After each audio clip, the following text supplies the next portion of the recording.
Hi guys! This is Mario. Gagawa tayo ngayon ng very flavorful na perfect partner sa lahat ng ulam at pwede rin naman kahit walang ulam, siguradong magugustuhan ninyo ang gagawin nating my version of spiced curry rice. Tara guys at simulan na natin!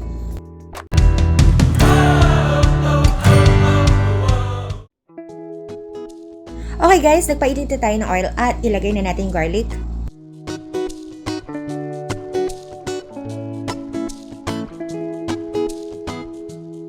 Ayan, saute lang natin hanggang sa mag light brown. Then, lagay na natin yung butter.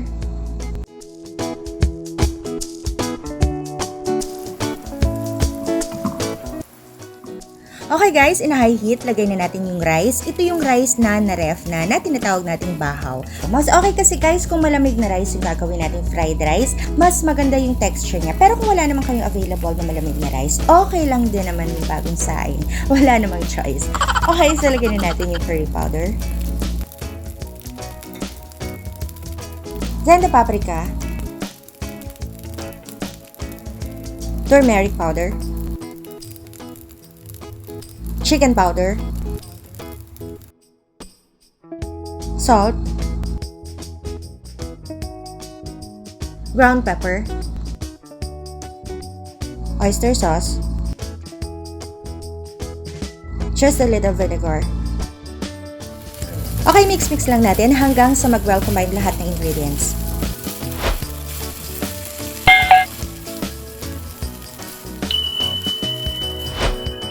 Guys, haluin lang ng mabuti na high heat para mag-spread talaga lahat ng spices na lalagay natin.